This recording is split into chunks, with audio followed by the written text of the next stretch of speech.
Hola, bienvenidos, bienvenidas a esta sexta sesión ya de nuestro curso de discernimiento. En la sesión anterior escuchamos a dos personajes antagónicos, Amós y Amasías, tratando de encontrar desde su imagen de Dios la voluntad de Dios. Y vimos que los resultados son diferentes. Parece poca cosa o parece algo sin importancia. El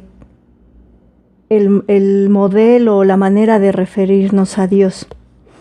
Sin embargo, nos hemos dado cuenta que uno, siendo pastor de ovejas, teniendo una imagen de Dios, es mucho más diferente su estilo de vida y su manera de relacionarse con los demás que el otro, que era el caso de Amasías. Bueno, Amós, ya sabemos, pastor, y Amasías, siendo sacerdote, pues tenía otra imagen de Dios y su relación con los demás era también muy diferente. Amós podía ver varios puntos de vista desde su sencillez y desde su manera de relacionarse con Dios. Y por eso decía, ¿verdad? Estamos mal, falta justicia, falta paz, falta equidad, falta una adecuada manera de distribuir los bienes. Y por el otro lado, Amasías, pues solo viendo sus intereses, viendo lo suyo, teniendo un solo punto de vista y una imagen de Dios muy opuesta a la de Amós, pues estaba cómodamente en su zona de confort y decía, estamos bien, todo está bien. Para él, sin embargo, Amós representaba un peligro y lo denuncia como una fuerza contraria al rey, ¿no? Entonces, bueno, esto fue Amós, la sesión anterior. ¿Qué tiene que ver con el discernimiento? Bueno, pues ver a Dios en lo cotidiano y saber escuchar su voluntad. Discernir aquello que nos lleva a nuestra vocación, ¿verdad? Reitero, por un lado, Amós siendo pastor, siendo sencillo, no letrado, y Amasías siendo letrado, en una posición más ventajosa que Amós, pues ambos en lo cotidiano descubren a Dios a través de los acontecimientos, pero en el corazón, en lo profundo, es donde se descubre qué es verdaderamente lo que estamos haciendo en términos de una relación sana con nosotros mismos, nosotras mismas, con el otro, con la naturaleza y obviamente con Dios, porque uno nos lleva a lo otro, ¿verdad? Y quiero continuar en nuestro discernimiento con otro profeta que es muy importante, el profeta Elías. El profeta Elías también, igual que Amós, nos va a dar herramientas, pistas de lo que es el discernimiento. Trataré de hacerlo breve en términos del tiempo que tenemos para grabar los videos. Y también, como en cada semana, trataré de aportar otros videos de Proyecto Biblia que nos ayudan a abonar a lo que es el conocimiento bíblico y literario del libro, en este caso el profeta Elías. ¿Qué tiene que ver el discernimiento con los profetas? Ya hemos dicho nosotros, nosotras como bautizados, bautizadas, tenemos también esta vocación profética a anunciar el reino de Dios, y no solo anunciarlo, sino construirlo, vivirlo y denunciar aquello que nos resta vida. Esto es muy ignaciano, ¿verdad? Aquello que nos resta vida también nos quita energía y nos va malhumorando, nos va haciendo perder el sentido de vida. Entonces, el discernimiento y los profetas tienen mucho en común, ya que en un concepto sencillo de lo que es el discernimiento podemos decir que es simplemente estar atentos, atentas a la vida del Espíritu en nosotras, en nosotros, de qué manera Dios vive dentro de nosotros, de nosotras, para poder así hallar y hacer su voluntad, la voluntad de Dios. Y eso hacían los profetas, ¿no? Que estar atentos en el día a día a través de los acontecimientos cotidianos. Estaban atentos de la voluntad de Dios. Hoy nosotros, nosotras, en esta época pospascual, en esta época de alegría, queremos discernir, reconocer esa voluntad de Dios, pero también reconocer qué del Espíritu de Jesús, qué del Espíritu del resucitado, qué de este Espíritu consolador que nos deja, sigue teniendo este aliento vital en nosotras, en nosotros, y nos impulsa, nos motiva. De allí hoy también estaremos descubriendo otras pistas, otras reglas del discernimiento, gracias a Elías, y pues podremos ir complementando este corte de caja, como llama Guillermo Ameche, al mes de anotaciones de nuestras emociones, de dónde vienen, hacia dónde nos llevan, y hoy agregaremos una regla más. Sin más, que comenzamos en el nombre del Padre, del Hijo y del Espíritu Santo. Amén. Como siervo sediento en busca de un río, así, Dios mío, te busco a ti. Tú, Señor, eres el manantial de toda vida.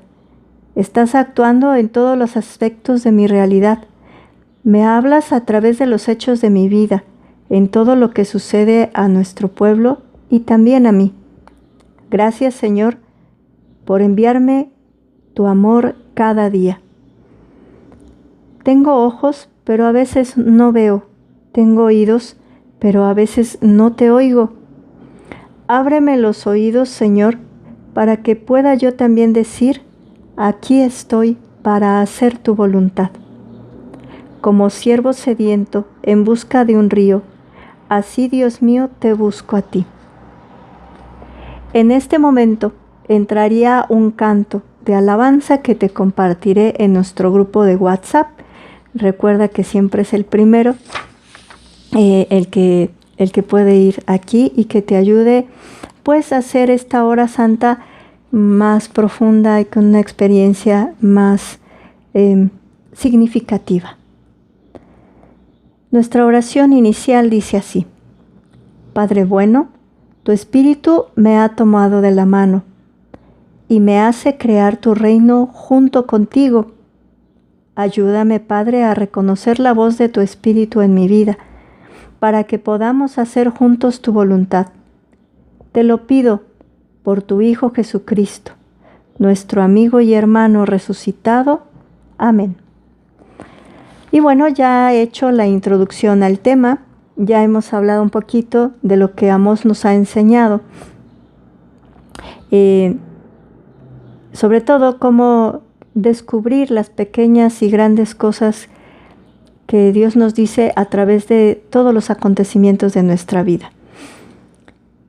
Y es verdad que Dios no solo nos habla, sino que también nos acompaña y a veces incluso nos carga. Y está junto, dentro y alrededor de nosotros, de nosotras, hasta que encontremos nuestra propia tierra prometida, que tanto anhelamos.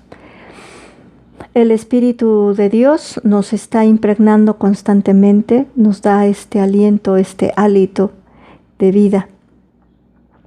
Nos da también toda su fuerza y pues continuamente nos sigue creando, nos sigue liberando, nos sigue recreando para que vivamos más plenamente y con sentido.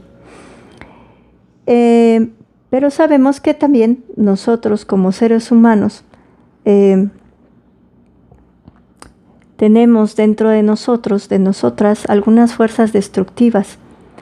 Las vemos de manera individual y de manera colectiva. Y estas fuerzas destructivas confunden tanto al pueblo, a la humanidad, al planeta, como de manera individual. Y bueno, todos y todas en algún momento de nuestra vida hemos sentido esa fuerza destructiva en nuestro interior. Tal vez hemos cometido errores con esas fuerzas. Por eso es necesario discernir y distinguir con claridad tanto la energía que viene de Dios, la fuerza que viene de Dios, como esas fuerzas destructivas que nos hacen equivocar la dirección. Si descubrimos que esta fuerza viene de Dios, nos reavivaremos. Y si no lo es, nos destruirá de manera paulatina o total. Pues entonces vamos a comenzar a escuchar la vida del profeta Elías, que nos ofrece otras pistas o reglas que nos ayudarán de manera muy importante a nuestro discernimiento espiritual. Elías, que es la historia que ilumina nuestro caminar, fue el primero de los grandes profetas en la Biblia. Vivió unos 100 años antes que Amós. Su historia es larga y en ella se cuentan muchos detalles. Para ser más breves, ahora narraremos solo unos momentos de esta vida, de un modo salteado. Bueno, y esto pues tratando de comprender mejor al personaje y el mundo en el que vivía.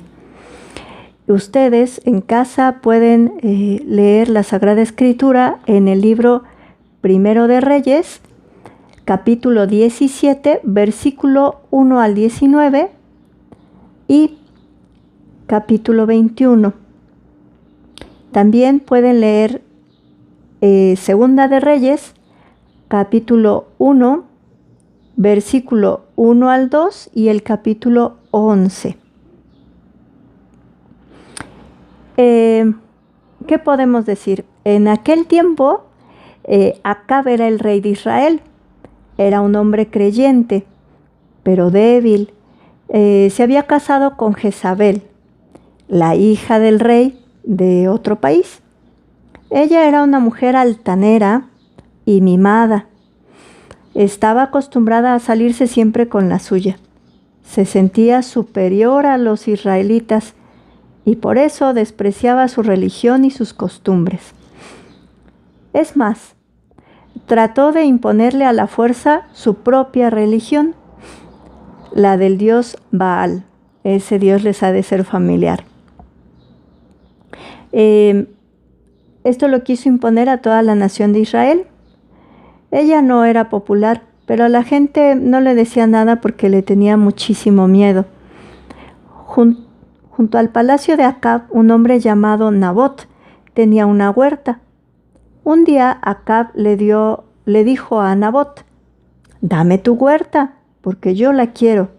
En cambio te daré otra huerta o te pagaré su valor en dinero». Pero Nabot no quiso porque era la herencia de sus padres. El rey regresó muy triste a su palacio y enojado por la respuesta de Nabot. Entonces Jezabel se acercó a él y le preguntó: «¿Por qué estás tan triste y no quieres comer?». Cuando Acab le contó, ella le respondió indignada: «Pero tú eres quien manda en Israel. Los demás tienen que obedecer». Jezabel se fue muy molesta por la debilidad de su marido y empezó a pensar cómo quitarle la huerta a Nabot. Llegó a la conclusión que la manera más rápida y segura era mandarlo matar. Al pensar en esto, se sentía intranquila porque sabía que estaba actuando mal, pero se quitó rápidamente este sentimiento de su mente diciéndose: mi marido es el rey y nadie tiene derecho a oponerse a lo que él quiera.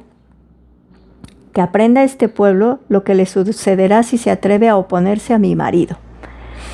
Enseguida escribió unas cartas en nombre de Acab para los ancianos y los jefes de la ciudad. En las cartas les decía: ordenen un ayuno y sienten a Nabot delante del pueblo. Consíganse a 2 testigos falsos y háganlo declarar en contra de Nabot, afirmando que él ha maldecido a Dios y al rey. Después sáquenlo de la ciudad y mátenlo a pedradas. Jezabel iba a enseñarle a Acab las cartas para que les pusiera el sello real, pero luego pensó: si le enseño las cartas, a lo mejor no va a estar de acuerdo y me va a prohibir mandarlas. Entonces ella misma le puso el sello del rey y se las mandó. Llegó otra vez donde estaba su marido y le dijo: levántate, come y tranquilízate. Yo voy a conseguirte la huerta de Nabot. Los ancianos y los jefes de la ciudad hicieron lo que Jezabel les había ordenado. Luego mandaron decirle: Nabot fue apedrado y murió. Y cuando ella lo supo, le dijo a Acab: ve y toma posesión de la huerta de Nabot.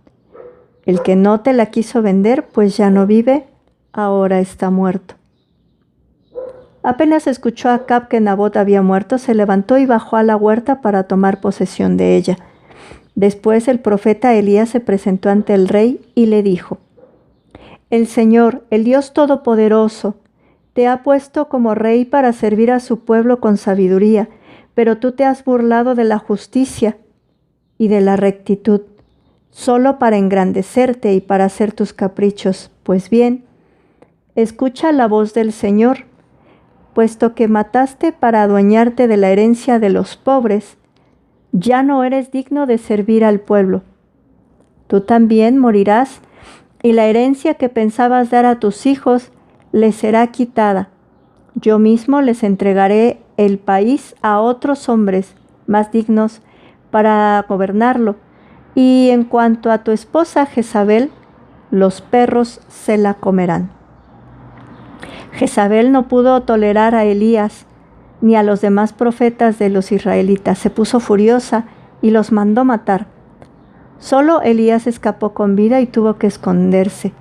El rey Acab, aunque era creyente en el Dios verdadero, era un hombre débil y se dejaba influenciar por su mujer. También dejó que Jezabel destruyera los altares israelitas para construir en su lugar altares para honrar a Baal.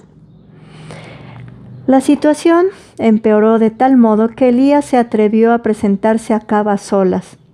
El rey, al verlo, le dijo: ¿así que tú eres el que está trastornando a todo el país? Contestó Elías: yo no lo estoy trastornando, sino tú y tu familia, que han abandonado los mandamientos del Señor para servir a Baal. Ahora bien, manda que se reúnan conmigo en el monte Carmelo, tanto los israelitas como los 450 profetas de Baal, a quienes Jezabel mantiene y a quienes ha fortalecido. Así lo hizo Acab. Entonces Elías, acercándose a todo el pueblo, dijo: ¿hasta cuándo van a continuar ustedes con este doble juego? Si el Señor es el verdadero Dios, síganlo a Él, y si Baal lo es, a Él deberán seguir. El pueblo quedó callado. Entonces Elías les dijo: yo soy el único profeta del Señor que ha quedado con vida, en tanto que de Baal hay 450 profetas. Pues bien, que se nos den 2 becerros y que ellos escojan uno, y los descuarticen y lo pongan sobre la leña, pero que no le prendan fuego.